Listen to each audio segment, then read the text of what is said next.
¿Qué características han tenido los modelos de sistemas de salud que han tenido mejores resultados en el manejo de la pandemia?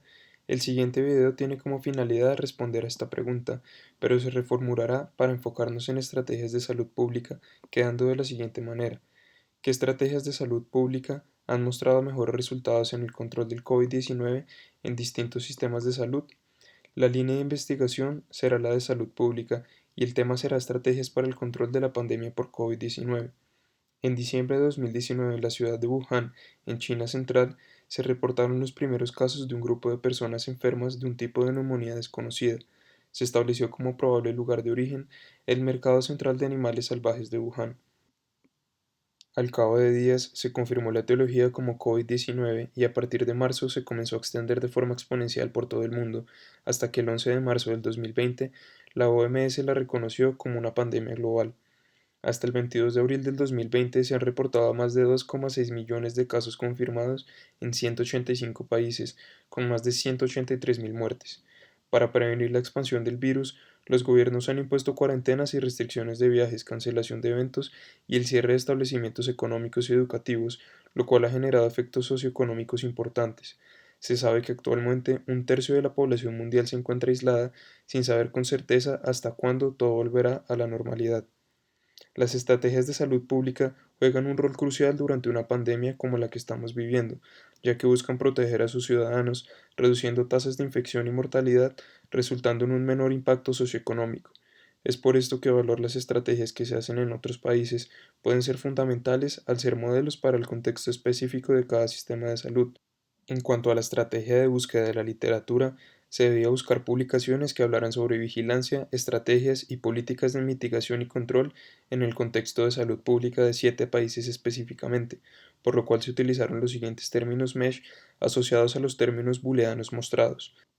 En primer lugar, se realizó la búsqueda de revistas indexadas por medio de PubMed, pero ya que la mayoría de guías de manejo y recomendaciones en salud pública no son publicadas en revistas científicas, sino dadas por los mismos sistemas de salud de cada país, se realizó la búsqueda de guías de manejo y recomendaciones directamente en las organizaciones responsables de cada país, como se muestran en las imágenes. El 28 de febrero se publicó la primera guía de manejo y control de casos por COVID-19 en China, la cual fue escrita por 25 expertos nacionales e internacionales. A partir de esto, cada país comenzó a escribir sus propias guías, adaptándolas a su propio contexto. Una vez recolectados los datos sobre las principales estrategias de salud pública por cada país, se procedió a realizar un cuadro comparativo. La primera estrategia que utilizaron los sistemas de salud fue el de tomar muestras de PCR para hacer un muestreo epidemiológico y así establecer a quiénes se deben aislar y qué regiones reportaban más casos. Como podemos ver, Alemania y Corea del Sur son los únicos países en establecer muestreo aleatorio a todos sus ciudadanos sin importar si estos presentan o no sintomatología o si tuvieron contacto con algún caso confirmado. Esto se relaciona con la cantidad de pruebas disponibles y con la capacidad de procesamiento de dichas pruebas. Como segunda estrategia, se establecieron sistemas de vigilancia pasiva a casos sintomáticos o a poblaciones especiales en todos los países, pero adicional a esto, algunos países implementaron vigilancia sentinela activa por medio de rastreo a contactos cercanos de pacientes recién confirmados como casos positivos. El único que no logró implementar esta estrategia fue España, debido al colapso del sistema de salud que imposibilitó rastrear nexos epidemiológicos. Un caso a destacar es el de Corea del Sur, en el cual implementaron localización de las personas por uso de tarjetas de crédito y seguimiento por GPS y Bluetooth por medio de celulares, con el fin de identificar qué contactos ha tenido el paciente confirmado por COVID-19. Estados Unidos y Alemania prometen la misma tecnología, pero a fecha de hoy no lo han logrado implementar. En tercer lugar, se encuentra el aislamiento y el distanciamiento social, el cual fue implementado por todos los países, pero en el caso de China y Corea del Sur se hizo un cerco epidemiológico estricto en regiones con alto número de casos para evitar aún más la dispersión del virus, como en Wuhan. En Estados Unidos no hay un control central, sino el aislamiento depende de cada estado. Una de las estrategias implementadas en Alemania y Corea del Sur son estas estaciones para tomar pruebas gratis y rápidas desde el carro, donde el resultado llega al ciudadano a su celular al cabo de 24 horas. Otra estrategia que se comenzó a implementar esta semana en Alemania son las pruebas de anticuerpos en casas aleatorias para planear de forma inteligente la reapertura económica del país. En esta segunda tabla se reúnen datos específicos que se podría decir que reflejan la efectividad de las estrategias previamente mencionadas. Lo que primero vemos en la parte superior son el número de pruebas PCR disponibles y como podemos ver, lideran Estados Unidos, Corea del Sur y Alemania, pero en el caso de Estados Unidos demuestra que no necesariamente los países con más cantidad de pruebas van a tener menores casos de muertes. En el caso de Corea del Sur, sorprende la baja tasa de muertes por millón, lo que hace pensar en la importancia no solo de masificar las pruebas de PCR, sino de hacer un cercamiento epidemiológico, junto con el rastreo inteligente por GPS de posibles casos. En el caso español sobresale la alta tasa de muertes por millón, que se explica por su incapacidad por responder de forma rápida al virus, resultando en un colapso en su sistema de salud. En el caso de Colombia, contrasta su baja tasa de muertes por millón con relación con su baja capacidad de pruebas procesadas, es decir, se procesa una prueba por cada 1000 habitantes, lo que refleja la baja disponibilidad de toma y procesamiento de muestras. En estas gráficas podemos comparar a la izquierda la cantidad de pruebas tomadas en total por país y a la derecha la cantidad de pruebas tomadas por cada 1000 habitantes.